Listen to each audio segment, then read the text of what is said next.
Dear students, Assalamu alaikum. Today's topic is pattern based design.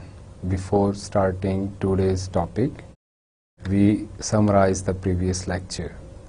We discussed about interface analysis, and then in interface analysis we discussed about user analysis, and in user analysis we discussed different type of users, that we have to consider different characteristics or preferences of different users, क्योंकि users जो है वो novice users भी हो सकते हैं और expert users भी हो सकते हैं.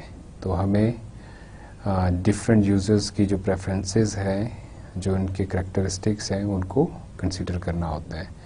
और फिर उसके बाद टास्क एनालिसिस की बात की, and in task analysis we said के टास्क एनालिसिस एक ऐसा प्रोसेस है जिसके अंदर हम मेन टास्क को देखते हैं एंड देन सब टास्क, और उसके अंदर क्या पॉसिबल अल्टरनेट्स हो सकते हैं वो सारे हम अंडरस्टैंड करने की कोशिश करते हैं. और डिफरेंट टेक्निक्स हैं जिसके थ्रू जो है हम टास्क एनालिसिस कर सकते हैं.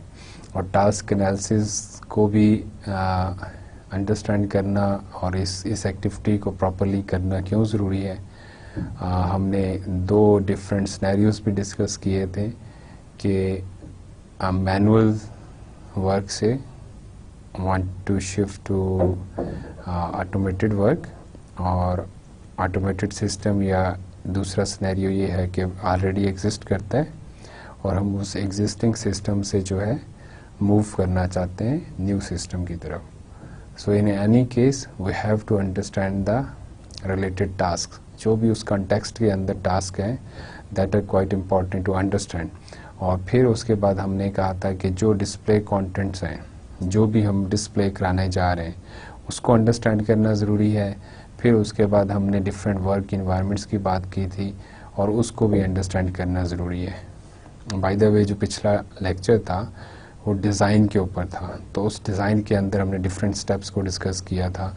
और फिर इंटरफेस डिज़ाइन के अंदर हमने मल्टीपल स्टेप्स को देखा कि कैसे हम पहले प्रोफाइल्स, फिर टास्क एनालिसिस, और फिर इसी तरह से जो रिक्वायर्ड कंटेंट्स हैं जिसको डिस्प्ले करना है, किस तरह से उन्होंने किस तरह की इन्वायरमेंट में डिप्लॉय होना है उसको अंडरस्टैंड करना है. और उसके अंदर भी हमने डिस्कस किया था कि कैसे अगर एक सोफिस्टिकेटेड इन्वायरमेंट है और एक कोई और बिल्कुल डिफरेंट इन्वायरमेंट हो सकता है, जैसे इंडस्ट्री के अंदर कोई फैक्ट्री प्लांट है, वहाँ पे कुछ अपने सिस्टम डिप्लॉय करना है, तो डिफरेंट इन्वायरमेंट्स के अपने फैक्टर्स हैं जिनको कंसीडर करना होगा.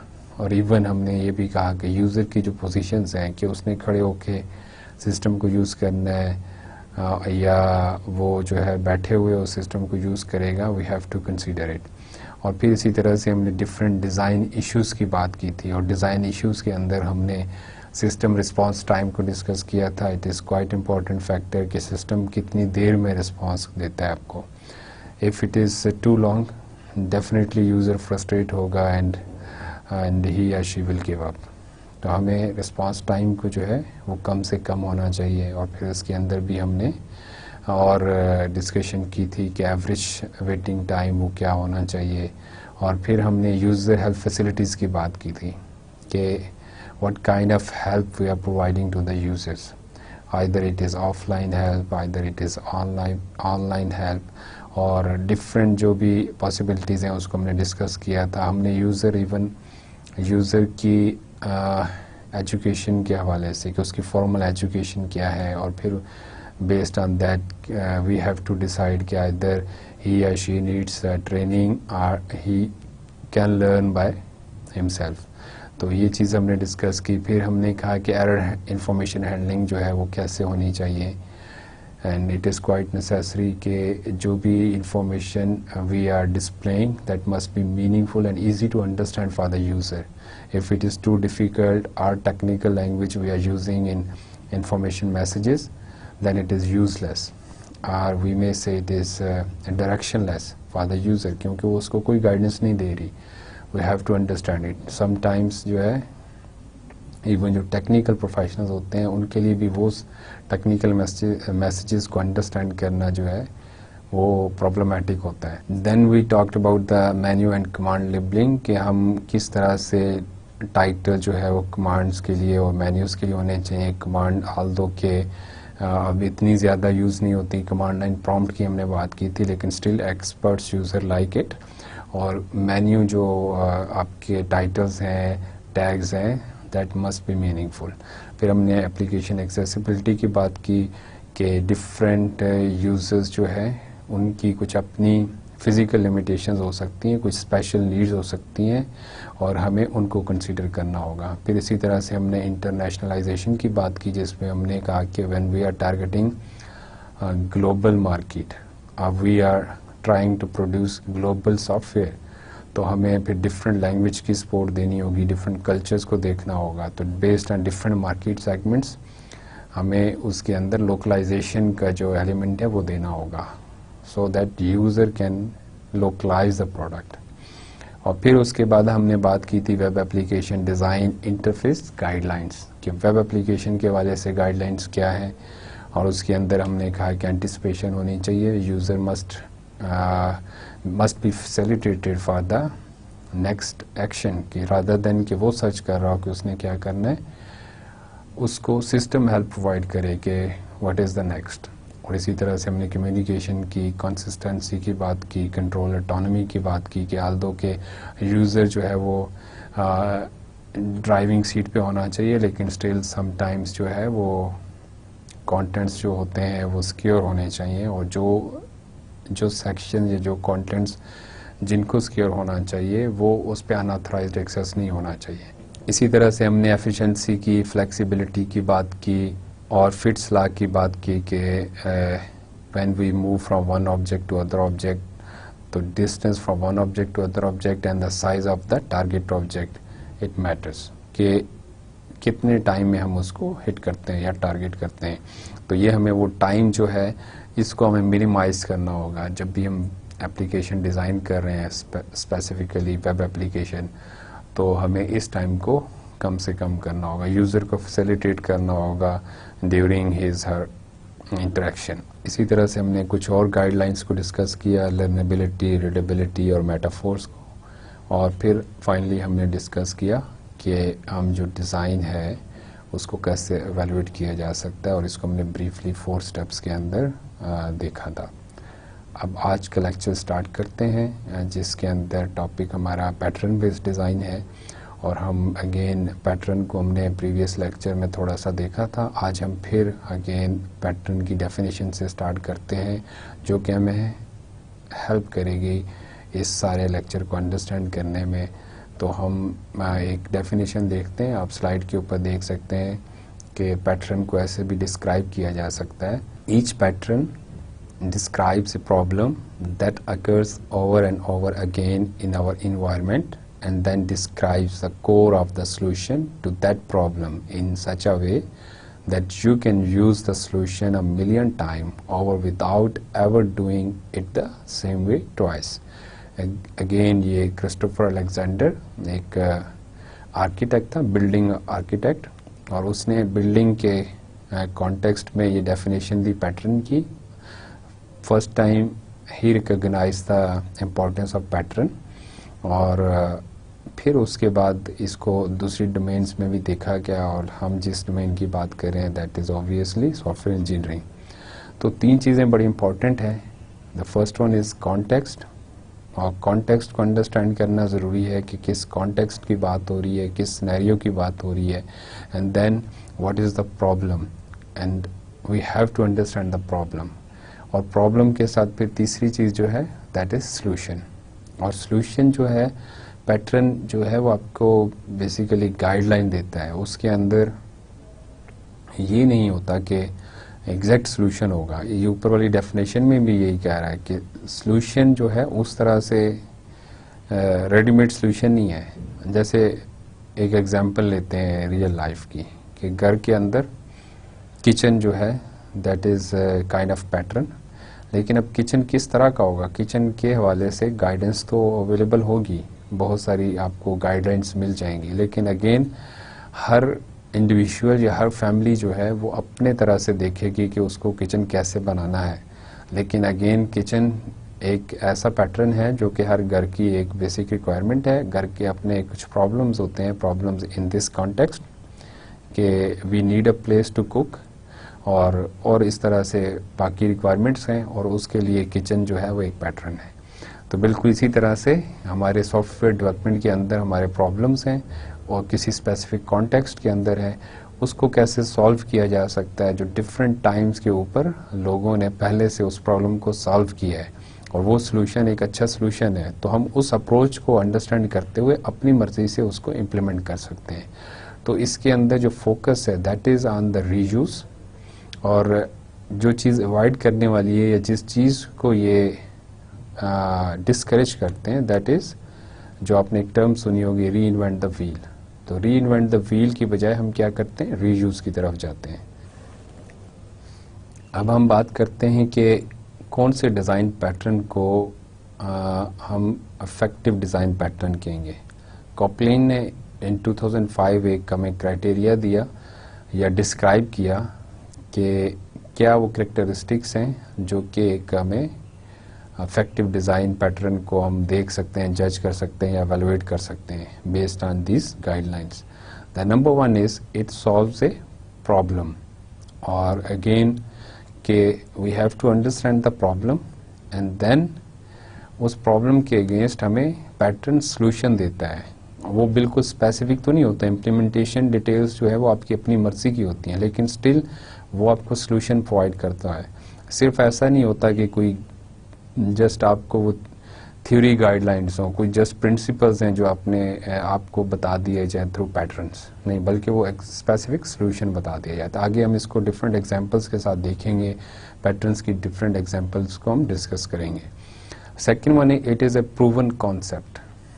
अगेन कि एक दफ़ा नहीं, दो दफ़ा नहीं, मल्टीपल टाइम्स लोगों ने उस तरह का प्रॉब्लम फेस किया and they come up with the solution, और वो सोल्यूशन जो है मल्टीपल टाइम्स जो है वो टेस्ट किया गया, और इसलिए कहते हैं कि that solution has a sound track record, और थ्योरीज नहीं है, प्रैक्टिकली हुआ चीज़, हुई चीज़ है, और that is effective design patterns provide us the proven concept. Third, जो characteristic या जो factor है that is the solution is not obvious. ये बात मैंने आपको बताई कि exact solution नहीं होगा, आपको एक आइडिया मिल जाएगा कि हाँ ये इस तरह से इस प्रॉब्लम को सॉल्व किया जा सकता है। जो स्पेसिफिक इम्प्लीमेंटेशन है वो आप पे छोड़ दी गई है, और आप अपने कॉन्टेक्स्ट को समझते हुए, अपने प्रॉब्लम को अंडरस्टैंड करते हुए उसकी स्पेसिफिक इम्प्लीमेंटेशन कर सकते हैं। फोर्थ वन इज़ कि effective design pattern describes a relationship, और रिलेशनशिप का मतलब क्या है कि it provide us a deeper understanding of the whole system. उस पूरा सिस्टम क्या है, उसके अंदर क्या स्ट्रक्चर्स हैं, उनका आपस में क्या रिलेशनशिप है, किस तरह की उनकी आपस में इंटरफेसिंग है, उन सारी चीज़ों की अंडरस्टैंडिंग हमें प्रोवाइड करता है। एक बहुत हाई लेवल ऑफ एब्स्ट्रैक्शन नहीं है, बल्कि हमें डीपर अंडरस्टैंडिंग प्रोवाइड करता है। इसीलिए इफेक्टिव डिज़ाइन पैटर्न को रिलेशनशिप डिस्क्राइब करना चाहिए। The fifth one is it has a significant human component. इसका क्या मतलब है कि आपको ईज़ प्रोवाइड करता है। जो भी डिज़ाइन पैटर्न है, if it is effective it means कि वो आपको यूटिलिटी प्रोवाइड कर रहा है, आपको ईज़ प्रोवाइड कर रहा है, और ये भी एक इम्पॉर्टेंट चीज़ है, एक इम्पॉर्टेंट फैक्टर है। अब हम बात करते हैं डिफरेंट टाइप्स ऑफ पैटर्न्स की, और डिफरेंट तरह की क्लासिफिकेशंस हैं पैटर्न्स की, लेकिन यहाँ पे हम एक यूँ कह लें कि कॉमन जो कैटेगरीज हैं, जो टाइप्स हैं, उसको ब्रीफली डिस्कस करते हैं। The first type is architecture patterns, और आर्किटेक्चर से अंडरस्टैंडिंग आती है, एक बड़े मैसेज कन्वे होता है that it is all about the structure, system structure. जो भी स्ट्रक्चर से रिलेटेड पैटर्न्स होते हैं वो इस कैटेगरी के अंदर आते हैं। आर्किटेक्चर पैटर्न डिफरेंट तरह के हमारे सिस्टम्स हो सकते हैं और उनकी अपने अपने जो है स्ट्रक्चर्स और अपने अपने कंपोनेंट्स या उसकी अपनी एक ऑर्गेनाइजेशन होगी और उसको जो है डिफरेंट पैटर्न्स के थ्रू जो है हम रिप्रेजेंट कर सकते हैं। और इसकी कुछ एग्जांपल्स हैं जैसे pipes and filters, adapter, proxy, bridge. तो अब ये सारे जो डिफरेंट इसके जो डिफरेंट पैटर्न्स हैं, इनके जो टाइटल हैं इसी से मैसेज कन्वे हो रहे हैं कि ये किस तरह के सिनेरियोज के अंदर किस तरह के प्रॉब्लम्स में हमें एक सॉल्यूशन प्रोवाइड करते हैं, हमें एक सॉल्यूशन की तरफ लेके जाते हैं।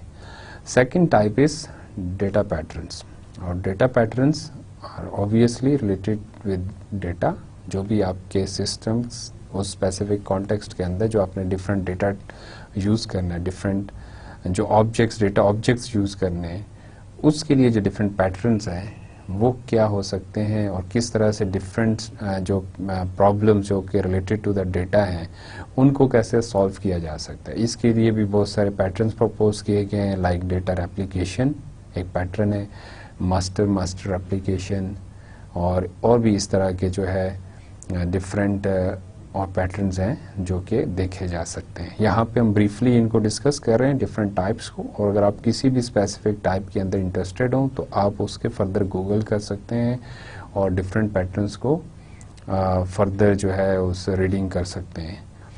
थर्ड टाइप है कंपोनेंट पैटर्न्स, और इनको इन जनरल जो है डिज़ाइन पैटर्न्स भी कहते हैं। वैसे डिज़ाइन पैटर्न ये कॉमन टर्म है और उसके अंदर जो है ये ओवरलैपिंग होती है, उसके अंदर आर्किटेक्चर पैटर्न भी डिस्क्राइब किए जाते हैं, उसके अंदर इंटरफेस डिज़ाइन के पैटर्न भी आ जाते हैं। लेकिन यहाँ पे हम इसको अंडरस्टैंड कर सकते हैं कि स्टिल पैटर्न्स के अंदर डिफरेंट इनकी अपनी कैटेगरीज हैं, लेकिन जो कंपोनेंट पैटर्न्स हैं उनको नॉर्मली डिज़ाइन पैटर्न कहा जाता है। और ये क्या होते हैं, सब सिस्टम से रिलेटेड, कंपोनेंट से रिलेटेड जो आपके प्रॉब्लम्स होते हैं उनके लिए सोल्यूशन प्रोवाइड करते हैं। और इसके अंदर एग्जांपल देखें, add another, build an expression, slide down, और इसी तरह से और बहुत सारे हैं जो कि कंपोनेंट पैटर्न्स के तौर पे हम यूज़ कर सकते हैं। इंटरफेस डिज़ाइन पैटर्न्स, और इंटरफेस डिज़ाइन पैटर्न जो आपका यूज़र इंटरफेस होता है उससे रिलेटेड हैं, और इसके अंदर भी बहुत सारे जो है एग्जांपल्स हैं, like bread crumb, like card stack, wizard, simple search. तो आज के लेक्चर में हम बाद में लेटर पोर्शन के अंदर हम इंटरफेस डिज़ाइन पैटर्न्स को थोड़ा डिटेल में देखेंगे। बाकी जो पैटर्न्स हैं उनको आप गूगल कर सकते हैं और डिटेल में उनको पढ़ सकते हैं। और एक और टाइप जो है पैटर्न्स की, एक और category, that is web app या वेब एप्लीकेशन पैटर्न्स, और ये वेब एप्लीकेशन से रिलेटेड होते हैं। और इसको हम अगले लेक्चर में थोड़ा सा और जब वेब एप्लीकेशंस को फर्दर डिस्कस करेंगे तो वहाँ पे और इसके बारे में हम डिटेल में देखेंगे। और इसकी एग्जांपल्स जो हैं advanced search, search area, search tips और डिफरेंट तरह के पैटर्न्स अवेलेबल हैं। अब एक और तरह की क्लासिफिकेशन देखें, if we are using following the object oriented paradigms. तो ऑब्जेक्ट ओरिएंटेड पैराडाइम के अंदर 3 तरह से पैटर्न्स को क्लासिफाई किया जाता है। ये भी अगेन जो प्रीवियस जो कैटेगरीज हमने डिस्कस की हैं, जो टाइप्स डिस्कस किए हैं, उनके साथ ओवरलैप करती हैं, लेकिन यहाँ पे हम इसको ऑब्जेक्ट ओरिएंटेड के कॉन्टेक्स्ट में देख रहे हैं और मेनली हम इसको 3 कैटेगरीज में डिवाइड करते हैं। First one is the creational patterns, और creational patterns are about creation, composition and representation of different objects. जो भी उस स्पेसिफिक कॉन्टेक्स्ट के अंदर जिस सिस्टम के लिए आप डिज़ाइन करने जा रहे हैं, जो भी क्रिएशन से रिलेटेड, कंपोजिशन और ऑब्जेक्ट्स की रिप्रेजेंटेशन से रिलेटेड प्रॉब्लम्स हैं, उनका सॉल्यूशन प्रोवाइड करते हैं इस तरह के पैटर्न्स। और इनके अंदर जो बड़े कॉमन जो पैटर्न्स हैं, singleton, factory, builder, abstract factory और भी बहुत सारे। और फिर इसी तरह से जो दूसरी टाइप है पैटर्न्स की ऑब्जेक्ट ओरिएंटेड पैराडाइम में, दैट इज़ स्ट्रक्चरल पैटर्न्स। और स्ट्रक्चरल पैटर्न से भी समझ आ रही है, जैसे हमने आर्किटेक्चर की बात की थी, आर्किटेक्चर पैटर्न्स, तो structure patterns obviously related to the structure of the system or organization of the system। क्या different components होंगे, modules होंगे, कैसे उनकी आपस में communication होगी, इस तरह के जो specific problems हैं उनका solution provide करते हैं हमें structural patterns। और इनकी examples में composite, decorator, bridge, proxy and many others. इसी तरह से जो तीसरी कैटेगरी है दैट इज बिहेवियरल पैटर्न्स, और बिहेवियरल पैटर्न जो है specifically communication between different components, इसको जो है वो डील करते हैं। और इसके अंदर जो एग्जांपल्स हैं that is command, iterator, interpreter, mediator. अब इनके मीनिंग से ही जो है देखें, जो टाइटल हैं और इनके जो मीनिंग है ये हमें कन्वे कर रहे हैं कि किस तरह के ये प्रॉब्लम्स को सॉल्व करते हैं, किस तरह के सिनेरियो में, सिचुएशन के अंदर ये पैटर्न हमें हेल्पफुल होंगे। इस स्लाइड के ऊपर देखें, इवन आर्किटेक्चरल जो पैटर्न है, आर्किटेक्चर पैटर्न, उनकी फर्दर डोमेन्स बताई गई हैं। अब फर्दर क्लासिफिकेशन है, ये जस्ट आपको एग्जांपल के तौर पे बता रहा हूँ कि बहुत सारे पैटर्न्स हैं, उनकी बहुत सारी क्लासिफिकेशंस हैं और फिर उसके अंदर उनकी फर्दर सब कैटेगरीज हैं। तो there are plenty of patterns, you have to understand your problem, your context, and then you can search for any specific related pattern. अब आर्किटेक्चर से रिलेटेड देखें किस तरह की डोमेन्स है। Like first one is access control. जब आप access की बात करते हैं of data, features, functionalities between systems और between subsystem of single system, तो उस तरह के जो प्रॉब्लम्स के अंदर आपको आर्किटेक्चर के पैटर्न ही जो हेल्प करते हैं वो एक्सेस कंट्रोल की कैटेगरी में आते हैं।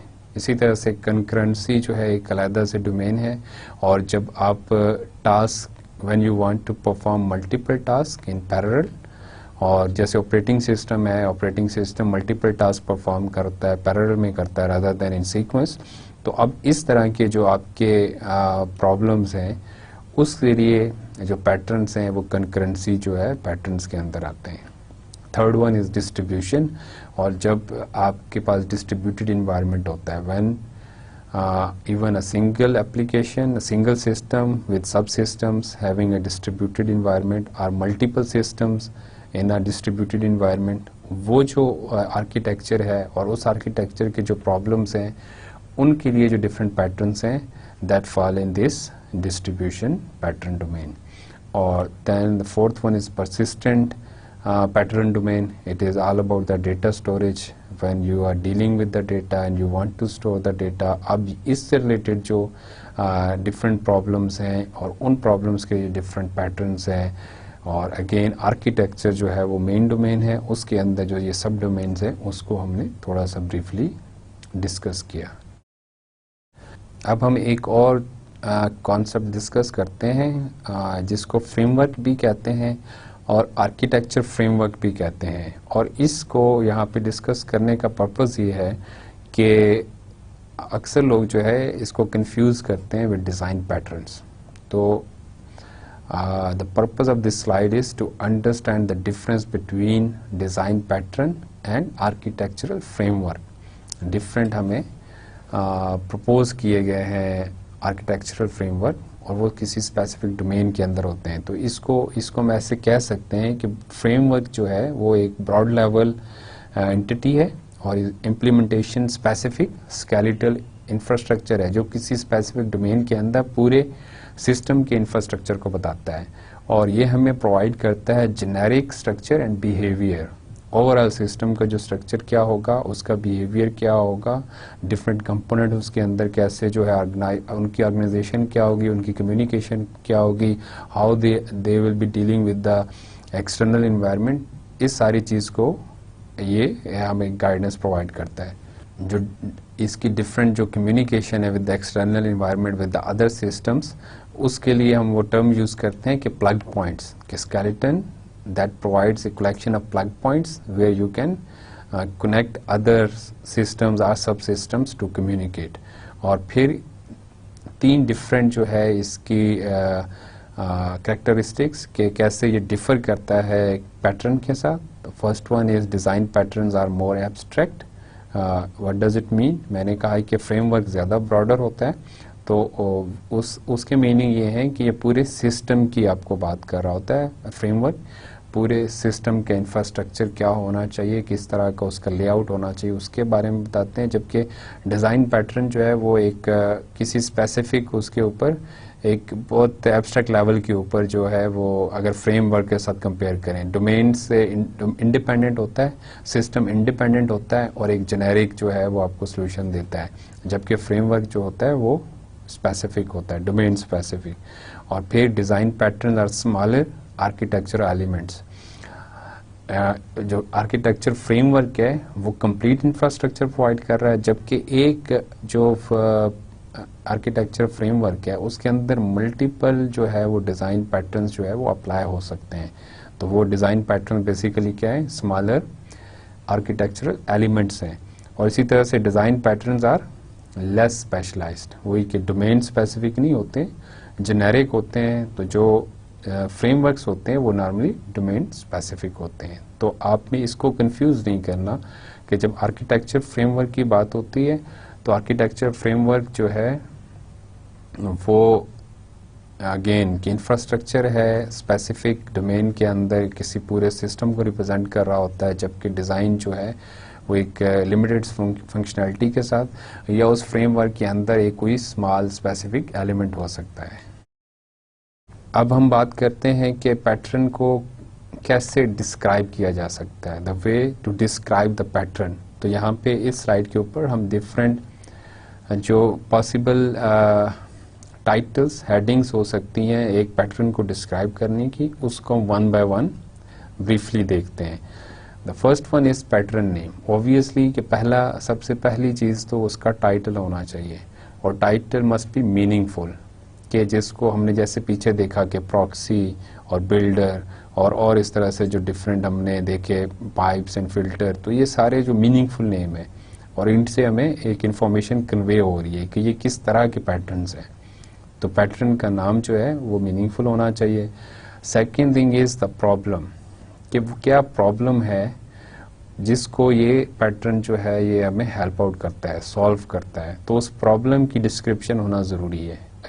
Third one is motivation. Motivation means के you have to provide some examples of the problem, कि किस तरह की जो है कॉन्टेक्स्ट के अंदर ये हमें हेल्प आउट करता है, वो एग्जांपल्स बताने हैं with problem. And then fourth one is the context. Context जो है वो भी इम्पॉर्टेंट है, वो ओवरऑल एक आपका एक ब्रॉडर जो है डिस्क्रिप्शन है, अंडरस्टैंडिंग है कि उस कॉन्टेक्स्ट के अंदर वो स्पेसिफिक प्रॉब्लम और उस प्रॉब्लम का सोल्यूशन। तो मोटिवेशन के अंदर उस प्रॉब्लम की एग्जांपल्स होंगी। The fifth one is forces. और फोर्सेस से क्या मुराद है कि हर जो एक कॉन्सेप्ट है उसके साथ कुछ ना कुछ उसकी अपने कॉन्स्टेंट्स या लिमिटेशन एसोसिएटेड होते हैं। तो फोर्सेस के अंदर वो कॉन्स्टेंट्स या लिमिटेशंस हैं जो कि उस पैटर्न के साथ एसोसिएटेड है, and we have to list down those all forces, ताकि जो उसको अडॉप्ट करना चाह रहा है, जो उसको देख रहा है, उसको अप्लाई करने जा रहा है, तो उसको इसकी क्लियर अंडरस्टैंडिंग होनी चाहिए। और फिर उसके बाद सॉल्यूशन, कि वो सॉल्यूशन क्या प्रोवाइड कर रहा है, वो पैटर्न किस तरह से हमें हेल्प आउट कर रहा है।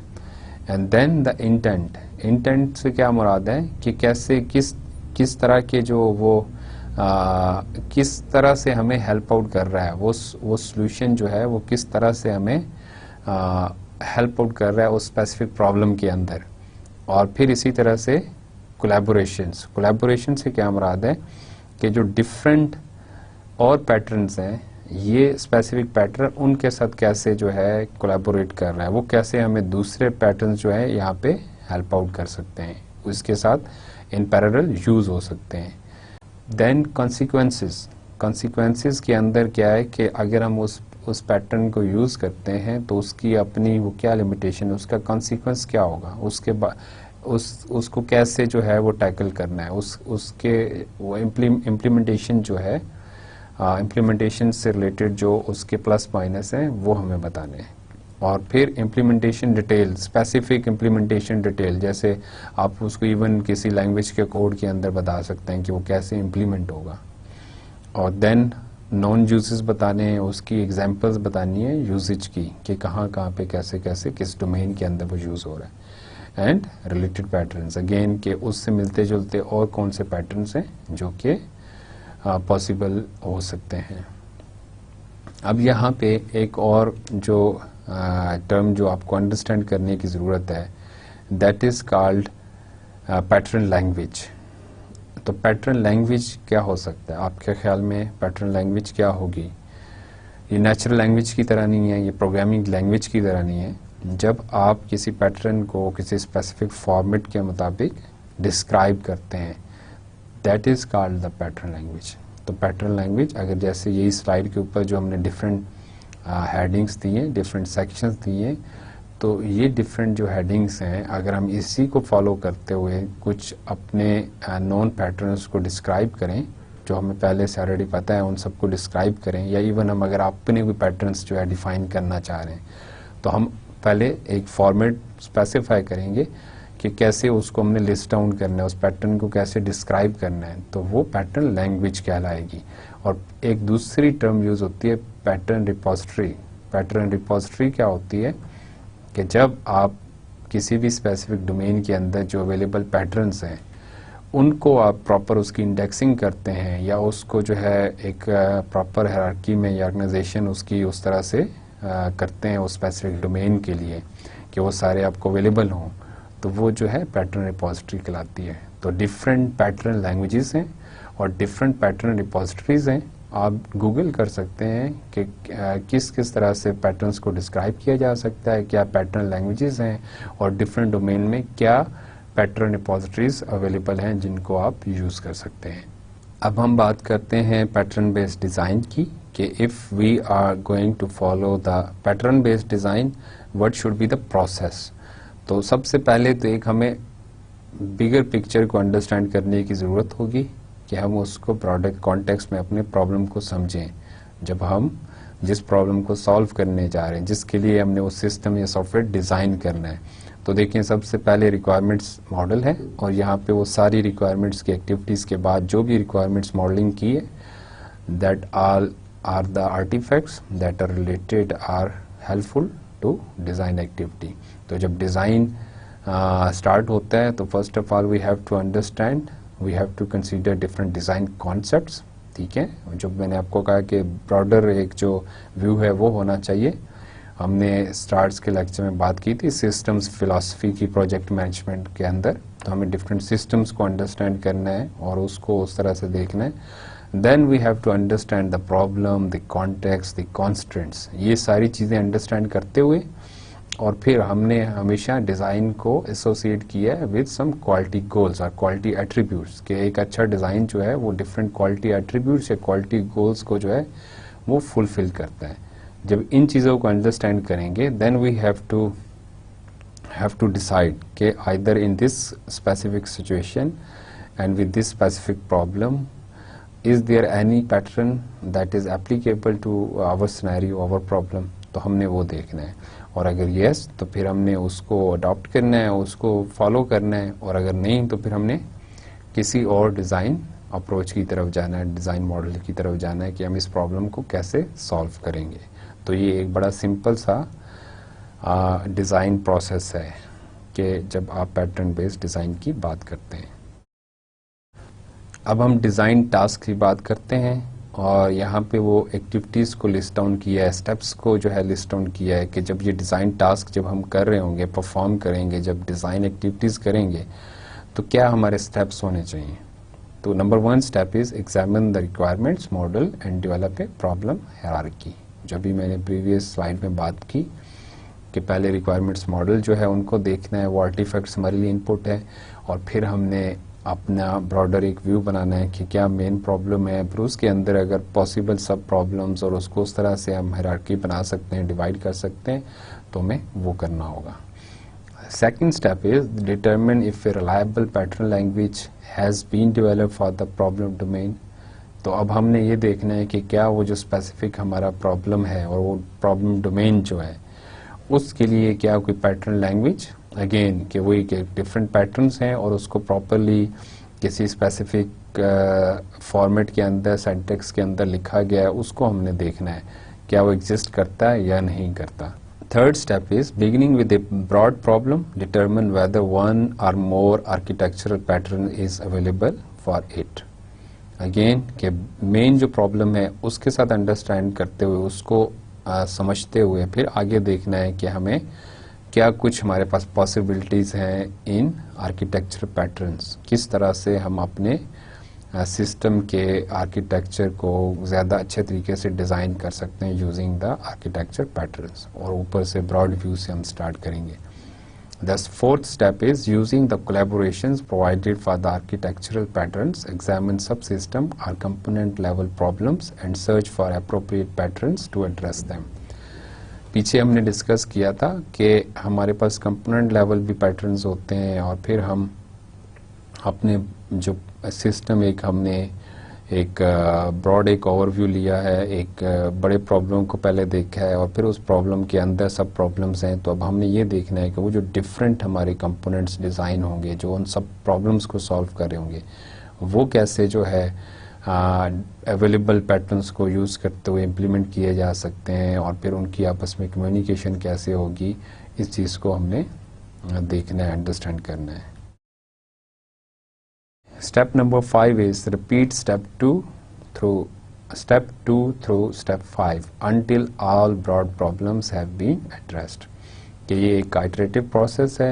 अगेन इन स्टेप्स को जो है हमने परफॉर्म करते रहना है until unless कि हम सारे जितने भी हमारे प्रॉब्लम्स और सब प्रॉब्लम्स हैं वो सारे एड्रेस हो जाएं। And step number 6 is if user interface design problems have been isolated and this is almost always the case कि हम इंटरफेस को अलहदा कर देते हैं। जो इंटरेक्शन यूज़र की है स्क्रीन के ऊपर, क्या किस तरह से यूज़र के साथ इंटरेक्ट करना है, उसको हम अलहदा से ट्रीट कर रहे हैं। Search the many user interface design pattern repositories for appropriate patterns. कि अब हम यूज़र इंटरफेस को अलहदा से कंसिडर करते हुए उसके लिए जो पॉसिबल अवेलेबल जो डिज़ाइन पैटर्न्स हैं उसको देखना है और इसमें से कुछ हम आज डिस्कस करेंगे। Step number 7, regardless of its level of abstraction, if a pattern language and our patterns repository or individual pattern shows promise, compare the problem to be solved against the existing patterns presented. What does it mean? इसका मतलब ये है कि आपने although के देखा कि problem क्या है, सब प्रॉब्लम्स क्या है, उसके अंदर फिर पैटर्न क्या आपके पास अवेलेबल है, लेकिन अगेन आपने मेक श्योर करना है कि जो आप जिस पैटर्न को अडॉप्ट करने जा रहे हैं, फॉलो करने जा रहे हैं, क्या वो उसका कॉन्टेक्स्ट वही है, वो उसी प्रॉब्लम को एड्रेस कर रहा है जो आपका कॉन्टेक्स्ट है और जो आपका प्रॉब्लम है। You have to make sure कि ऐसा तो नहीं है कि वो उसका कॉन्टेक्स्ट कुछ डिफरेंट हो और आप उसको एक दूसरे कॉन्टेक्स्ट के अंदर यूज़ करेंगे, और जब इस तरह से यूज़ करेंगे तो डेफिनेटली आपको वो जो डिज़ायरेबल रिजल्ट्स हैं वो नहीं मिलेंगे। And step number 8, be certain to refine the design as it is derived from patterns using design quality criteria as a guide. कि आपने रिफाइन करना है डिज़ाइन को और that design must be based on quality attributes, quality goals, और वो आपके पास guideline है, क्राइटेरिया है जिसके साथ आपने कंपेयर करते रहना है और रिफाइन करते चले जाना है अपने डिज़ाइन को। अब हम बात करते हैं यूज़र इंटरफेस डिज़ाइन पैटर्न्स की। इसकी डिफरेंट कैटेगरीज हैं और हर कैटेगरीज के अंदर हमने एक एक एग्जाम्पल को जो है वो डिस्कस किया है। ये जो लेक्चर है ये चैप्टर नंबर 12 से है, software engineering practitioner approach book से, और उसके अंदर आप इसकी फर्दर डिटेल्स को देख सकते हैं। और पहली कैटेगरी है होल यूआई, यूज़र इंटरफेस। कि जब आप कंप्लीट यूज़र इंटरफेस की बात करते हैं तो उसके अंदर जो एक पैटर्न जो यहाँ पे डिस्कस किया गया है that is top level navigation. और फिर अगेन ये मीनिंग कन्वे हो रहे हैं कि टॉप लेवल नेविगेशन के को डिस्कस कर रहा है। इसका डिस्क्रिप्शन क्या है, ब्रीफ डिस्क्रिप्शन, और इसी पैटर्न के ऊपर पैटर्न, ब्रीफ डिस्क्रिप्शन और नेविगेशन एलिमेंट्स, इसी पे हमने यहाँ पे स्लाइड्स में डिफरेंट पैटर्न्स जो है डिस्कस किए।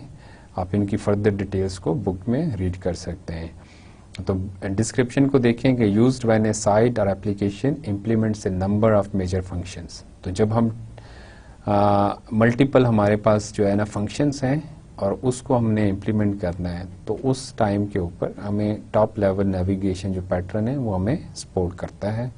और इसमें देखें टॉप लेवल मेन्यू की बात हो रही है, और टॉप लेवल मेन्यू जो है वो आमतौर पे आपका जो अपने ऑर्गेनाइजेशन को कोई लोगो होता है, कोई और इस तरह की आपकी आइडेंटिफिकेशन जो होती है, उस कोई सिंबल होता है इस तरह का, तो उसके साथ क्या होता है, टॉप लेवल आपके पास नेविगेशन होती है। और इसके एलिमेंट्स क्या हो सकते हैं, navigation elements, each function content name represents a link to the appropriate function और कंटेंट, कि वो जो डिफरेंट नेविगेशन लिंक्स हैं वो बेसिकली इसके एलिमेंट्स हैं, and they all lead you to some specific or the related function और content, कि हर एक का अपना एक यूनिक कंटेंट है, वो उसकी तरफ आपको गाइड करते हैं। तो ये पहली कैटेगरी थी।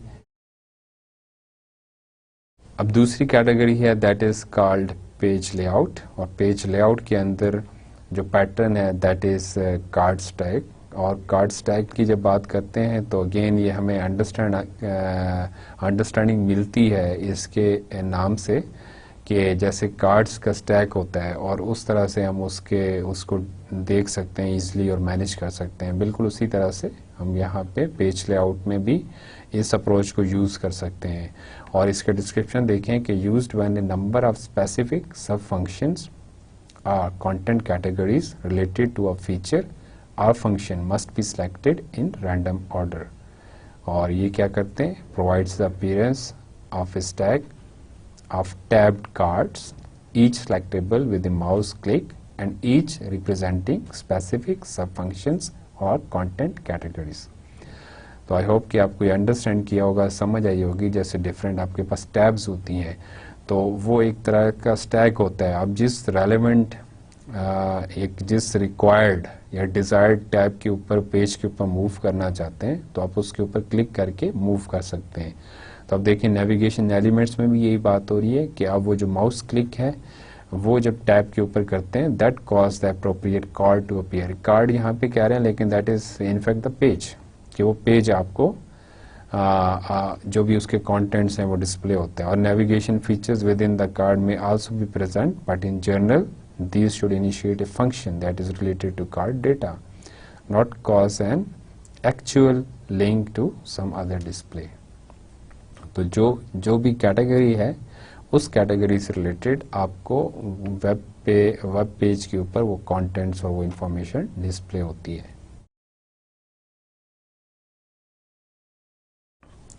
यहाँ पे एक और कैटेगरी जो डिस्कस की गई है, यूज़र इंटरफेस डिज़ाइन पैटर्न्स जो है हम उनको डिस्कस कर रहे हैं। अपने इसको जहन में रखना है। फॉर्म्स एंड इनपुट, और फॉर्म्स और इनपुट जो है इसके लिए पैटर्न देखें, फिल इन द ब्लैंक्स, और ये अगेन मीनिंग कन्वे हो रहे हैं। इसका डिस्क्रिप्शन देखें, allow alphanumeric data to be entered in a text box, कि जब आपने इस तरह की किसी फॉर्म के ऊपर इनपुट लेनी है। और फिर अगेन ये जो हम डिस्कस कर रहे हैं ये पैटर्न्स, ये सारी एप्लीकेशंस पे एप्लीकेबल हैं। अभी जो प्रीवियस जैसे हमने डिस्कस किया वेब एप्लीकेशन के अंदर भी हो सकता है, और दूसरी जो हमारी एप्लीकेशन कंप्यूटर एप्लीकेशंस हैं उसके ऊपर भी कार्ड स्टैक को इम्प्लीमेंट किया जा सकता है। ज़रूरी नहीं है कि वो सिर्फ वेब के केस में ऐसा हो। आप अपने सॉफ्टवेयर के अंदर भी मल्टीपल विंडोज़ हो सकती हैं जो टैब के साथ आप डिफरेंट कंटेंट्स के ऊपर मूव करेंगे। तो फॉर्म जब आप फिल कराते हैं, जब इनपुट की बात करते हैं, तो फिर आपको एक टेक्स्ट बॉक्स चाहिए जिसके अंदर आप अल्फान्यूमेरिक जो है इनपुट ले सकें।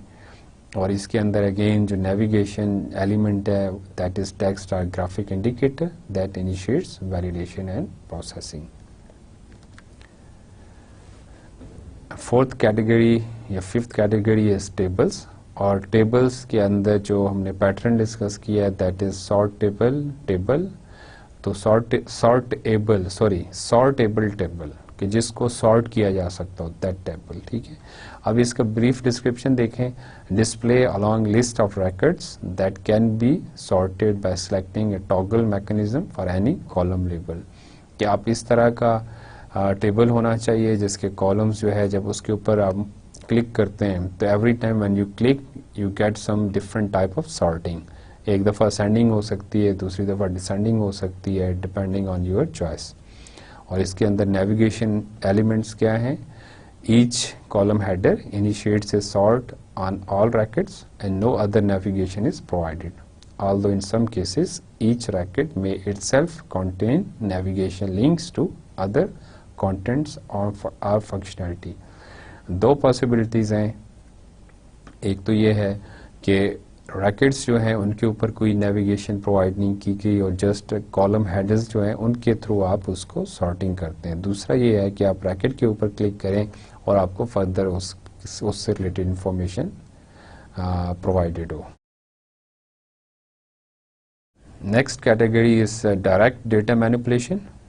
और जब डायरेक्ट डेटा मैनिपुलेशन की बात करते हैं तो उसके अंदर एक पैटर्न है ब्रेड क्रम्स. और ब्रेड क्रम्स जो है ये पैटर्न आमतौर पे वेब एप्लीकेशंस के अंदर फॉलो होता है और इसकी डिस्क्रिप्शन क्या है कि provides a full navigation path when the user is working with the complex hierarchy of pages or display screens. तो डिस्प्ले स्क्रीन्स के साथ हो सकता है लेकिन नॉर्मली वेब पेजेस के साथ होता है. और अक्सर आपने देखा होगा कि जब आप डिफरेंट वेबसाइट्स को विजिट करते हैं तो उसके टॉप के ऊपर जो पेज होता है, टॉप पेज के टॉप के ऊपर आपको होम का लिंक मिलता है. होम से एरो आपको प्रेजेंट होता है. लेट्स से कि आप एडमिशन के सेक्शन में गए और एडमिशन के अंदर आपने ऑनलाइन एप्लीकेशन फॉर्म और इस तरह से ये जो ट्री बनता है, हायरार्की बनती है with arrows, that is called the breadcrumbs.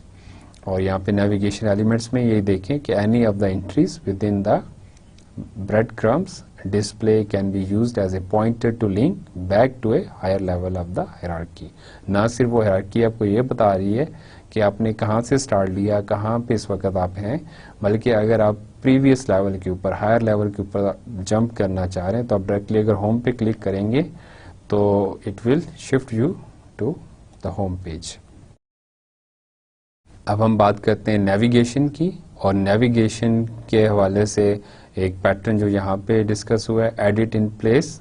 और इसका ब्रीफ डिस्क्रिप्शन देखें कि provide simple text editing capability for certain types of content in the location that it is displayed. No need for the user to enter a text editing function और mode explicitly.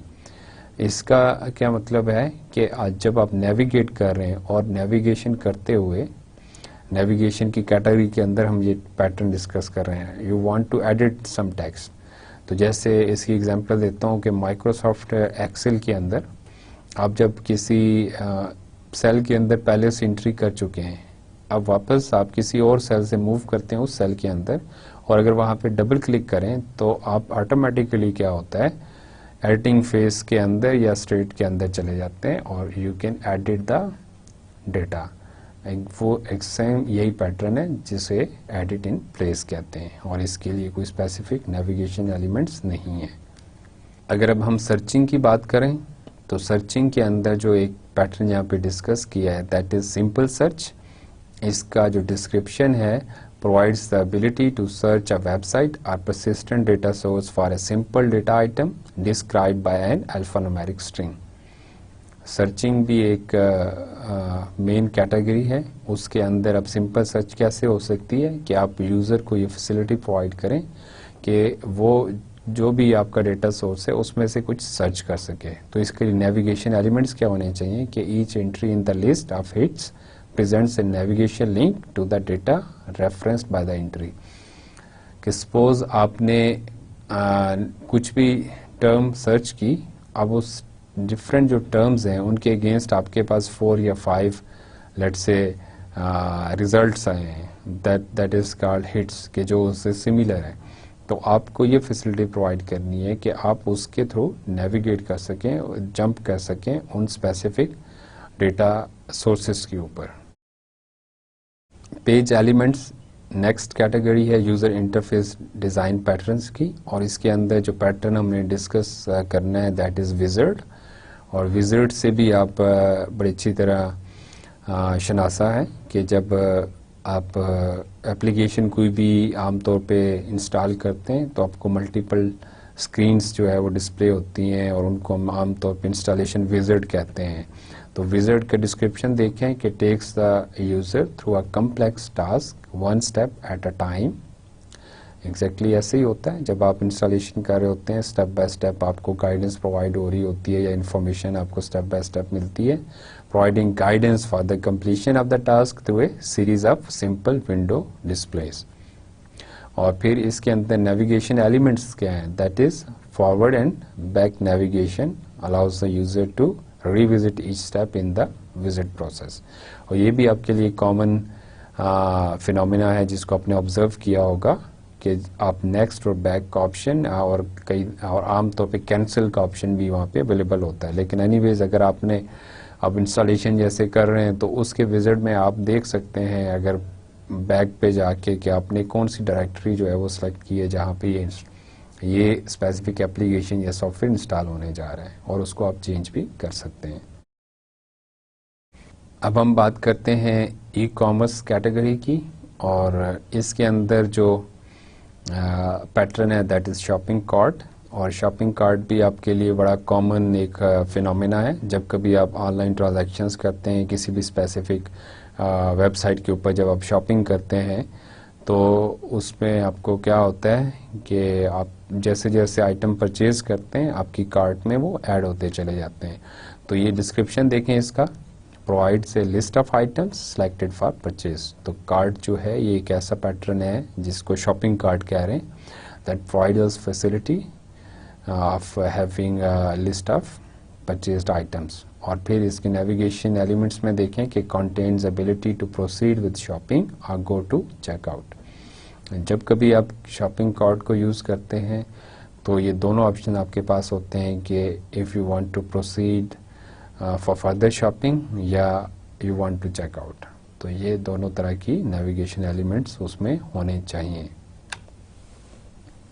Last category को miscellaneous का title दिया है। इसके अंदर एक जो हमने पैटर्न डिस्कस किया है दैट इज़ प्रोग्रेस इंडिकेटर। ये इस तरह के पैटर्न्स हैं जिसको किसी एक स्पेसिफिक कैटेगरी के अंदर हम लेबल नहीं कर सकते। तो इसीलिए जो ऐसे पैटर्न्स जो कि किसी स्पेसिफिक कैटेगरी के साथ एसोसिएट ना हो सकें तो वो इस तरह की मिसलेनियस की जो कैटेगरी है उसके अंदर फॉल करते हैं। तो ये पैटर्न देखें प्रोग्रेस इंडिकेटर, और इस तरह के इंडिकेटर भी आपने अक्सर ऑब्जर्व किए होंगे। अगेन वी इंस्टॉलेशन की एग्जांपल है, तो उस टाइम के ऊपर भी आप इस तरह के पैटर्न्स को आपने देखा होगा इम्प्लीमेंटेशन के अंदर। और ये आपको प्रोग्रेस के बारे में बताते हैं कि लेट्स से कि कितना परसेंट इंस्टॉल हो गया। या दूसरा देखें जैसे कोई डेटा कॉपी करते हैं आप, तो आपको परसेंटेज बता रहा हो कि कितना परसेंट कॉपी हो गया, ये कितना परसेंट ये काम अचीव कर लिया, टास्क कंप्लीट हो गया है। इसका ब्रीफ डिस्क्रिप्शन देखें, provides an indication of progress when an operation takes longer than n seconds. कि ये इंडिकेशन प्रोवाइड करता है whenever you have some specific task, वो कुछ भी हो सकता है। और नेविगेशन एलिमेंट्स क्या हैं इसके, often contains a button that allows the user to pass or cancel processing। ये भी आपने ऑब्जर्व किया होगा कि समटाइम्स आप जो है किसी उस स्पेसिफिक टास्क को जो है वो पास भी कर सकते हैं और उसको कैंसिल भी कर सकते हैं। आज के लेक्चर को हम समराइज़ करते हैं, और आज के लेक्चर में हमने पैटर्न बेस्ड डिज़ाइन की बात की। First of all we started with the definition of pattern, और उसके अंदर हमने जो बिल्डिंग आर्किटेक्ट क्रिस्टोफर अलेक्जेंडर की जो डेफिनेशन थी उसको देखा, और तीन की जो कॉन्सेप्ट उसके अंदर या तीन जो इम्पोर्टेंट एलिमेंट्स हैं जिनको याद रखना है वो ये है कि एक स्पेसिफिक कॉन्टेक्स्ट होगा।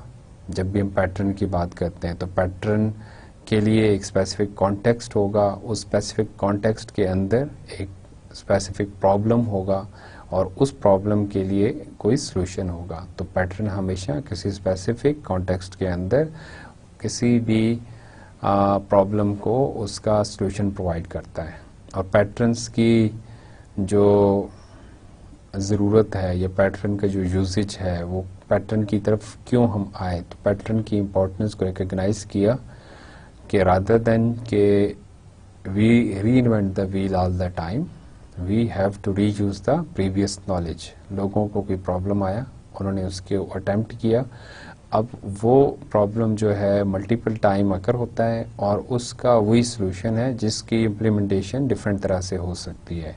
तो इसलिए जो है पैटर्न्स को जो है अडॉप्ट किया गया और पैटर्न्स को डिफाइन किया गया, और सॉफ्टवेयर इंजीनियरिंग के अंदर मल्टीपल जो है पैटर्न्स जो है अभी अवेलेबल हैं, फिर उनकी अपनी कैटेगरीज हैं जिसको हमने बाद में डिस्कस किया। हमने इफेक्टिव डिज़ाइन पैटर्न्स की बात की। इफेक्टिव डिज़ाइन पैटर्न के अंदर हमने कहा कि सबसे पहली चीज़ कि वो स्पेसिफिक कॉन्टेक्स्ट को बताता है, फिर उसके बाद उस जो इफेक्टिव जो पैटर्न होगा वो मतलब सॉल्यूशन जो है उसका वो एक प्रूवन ट्रैक रिकॉर्ड होगा, सिर्फ थ्योरी नहीं होगी, और सॉल्यूशन भी सिर्फ गाइडलाइंस नहीं होती बल्कि ज़्यादा डिटेल्ड इन्फॉर्मेशन होती है। उसकी इम्प्लीमेंटेशन जो है डिफरेंट तरह से हो सकती है, लेकिन एक स्पेसिफिक कॉन्टेक्स्ट के अंदर वो एक हमें अच्छी अंडरस्टैंडिंग प्रोवाइड करता है towards the solution of that problem. तो इसके बाद हमने कहा कि पैटर्न्स को कैसे डिस्क्राइब किया जाए, और इसके अंदर हमने कहा कि जो फॉर्मेट जिसके मुताबिक हम पैटर्न्स को डिफ़ाइन करते हैं that is called pattern language, और जो डिफरेंट डोमेन्स के अंदर पैटर्न्स अवेलेबल हैं उन पैटर्न्स की जो डेटाबेसेस हैं, जो हमारे पास कलेक्शन है ऑर्गेनाइज्ड फॉर्म में, that is called the pattern repository. और पैटर्न को डिस्क्राइब करने के अंदर जो एट्रीब्यूट्स हमने डिस्कस किए कि first one, pattern name must be meaningful, उसको अपना जो मीनिंग है, जो इंटेंशन है उसको कन्वे करना चाहिए। इसी तरह से उसके अंदर वो प्रॉब्लम जो है जिसको वो सॉल्व कर रहा है वो डिस्क्रिप्शन होनी चाहिए, पैटर्न की अपनी डिस्क्रिप्शन होनी चाहिए कि किस तरह से इसको सॉल्व करता है, मोटिवेशन बतानी चाहिए, डिफरेंट एग्जांपल्स देनी चाहिए उस प्रॉब्लम्स की कि किस किस तरह के सिनेरियो के अंदर ये हेल्प आउट करता है, क्या इंटेंशंस हैं उसको यूज़ करने की। उसके साथ हमने कहा कि फोर्सेस बतानी चाहिए, क्या उसके डिफरेंट कंस्ट्रेंट्स हैं, उनको कंसीडर करना चाहिए जब आप उस पैटर्न को जो है वो फॉलो कर रहे हैं, या क्या लिमिटेशंस हैं। इसी तरह से हमने कॉन्सिक्वेंसेस की बात की, ट्रेड ऑफ आपके होते हैं कि अगर ये काम करेंगे तो इसके अल्टीमेट आउटपुट जो है वो ये होगी, तो वो कॉन्सिक्वेंसेस। और इस तरह से कोलैबोरेशन की बात की कि किस किस और जो है पैटर्न्स के साथ ये कम्युनिकेट कर सकता है, कोलैबोरेट कर सकता है। और फिर रिलेटेड पैटर्न्स की बात की कि कौन से डिफरेंट पैटर्न्स हैं जिसको आप इस स्पेसिफिक कॉन्टेक्स्ट और प्रॉब्लम के अंदर कंसीडर कर सकते हैं। तो ये की एट्रीब्यूट्स हैं जो कि जब हम पैटर्न कोई भी डिफ़ाइन करते हैं तो ये होने चाहिए। फिर हमने कहा कि पैटर्न्स की डिफरेंट मल्टीपल पैटर्न्स हैं, या यूँ कहना चाहिए नॉमरस पैटर्न्स हैं, और उनको डिफरेंट तरह से क्लासिफाई किया गया है, कैटेगराइज किया गया है। और यहाँ पे हमने कुछ जो उसकी टाइप्स देखी, that was first one architecture pattern. और आर्किटेक्चर पैटर्न के अंदर हमने बात की कि it is all about the structure of the system, organisation of the system, और वो कैसे कंपोनेंट्स होंगे, क्या लेआउट होगा उनका, वो सारा कुछ आर्किटेक्चर पैटर्न्स में आता है। डेटा पैटर्न्स की बात की कि it is all about the data objects, कि जो डेटा की रिक्वायरमेंट्स हैं किसी सिस्टम के हवाले से, उनके लिए क्या पैटर्न्स पॉसिबल हैं और उसको कैसे जो है हम फॉलो कर सकते हैं। फिर हमने कंपोनेंट लेवल की बात की, कंपोनेंट पैटर्न्स की बात की, और हमने कहा कि इनको आमतौर पर डिज़ाइन पैटर्न्स भी कहते हैं। और ये सिस्टम के जो कंपोनेंट्स हैं या मॉड्यूल्स हैं वो कैसे जो डिफरेंट जो उनकी आपस में जो है उनका क्या इटसेल्फ क्या उनका आर्किटेक्चर होगा, उनका आपस में किस तरह से जो है वो कम्युनिकेशन हो सकती है, इस तरह की बातें की।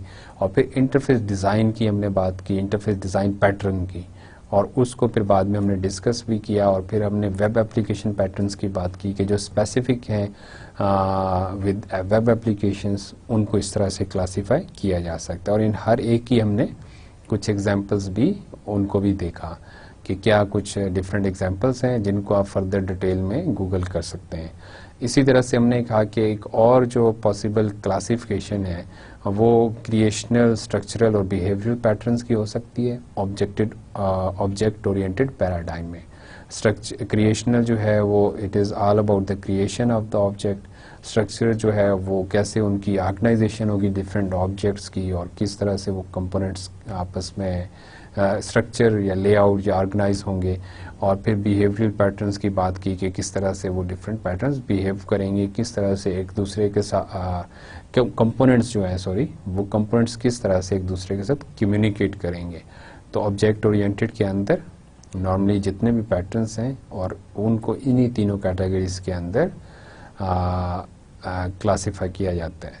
फिर हमने डिज़ाइन टास्क की बात की और डिज़ाइन टास्क के अंदर हमने कहा कि first we have to understand the broader picture. हमें उस ब्रॉडर पिक्चर को अंडरस्टैंड करते हुए जो आपका मेन प्रॉब्लम है हमें उसको अंडरस्टैंड करने की ज़रूरत है, उसके कॉन्टेक्स्ट को अंडरस्टैंड करने की ज़रूरत है और फिर उसके बाद उस कॉन्टेक्स्ट और प्रॉब्लम को फर्दर हमने देखते हुए फर्दर सब प्रॉब्लम्स में डिवाइड करना है और फिर सब प्रॉब्लम्स के साथ हमने देखना है कि किस तरह के पैटर्न्स को हम जो है फॉलो कर सकते हैं जो हमें हेल्प आउट करेंगे सिस्टम आर्किटेक्चर के अंदर, सिस्टम कंपोनेंट्स को जो है वो डिज़ाइन करने में। और फिर इस सिस्टम को आइटरेटिवली हमने करना है अनटिल अनलेस कि हम उसको सारे सब प्रॉब्लम्स को जो है वो एड्रेस कर लें और हमने इसको रिफाइन करना है based on the set quality goals और एट्रीब्यूट्स। जो भी हमारे गोल्स और एट्रीब्यूट्स जो हमने डिफाइन किए हैं उस स्पेसिफिक कॉन्टेक्स्ट के अंदर हमने उनको मीट करना है। तो वो ये एक रिफाइनमेंट प्रोसेस भी होगा जब तक उसको हम रिफाइन नहीं कर लेते for that specific quality attributes और गोल्स। और फिर उसके बाद हमने कहा कि हमें ये भी देखना होगा एक डिज़ाइन का, हमने एक फिगर को डिस्कस किया जिसके अंदर हमने ये सारे चीज़ को अंडरस्टैंड करते हुए ये देखना है कि भाई क्या इस स्पेसिफिक कॉन्टेक्स्ट और प्रॉब्लम के लिए डिज़ाइन पैटर्न बेस्ड जो डिज़ाइन है इसको फॉलो किया जा सकता है, कोई पैटर्न अवेलेबल है या नहीं।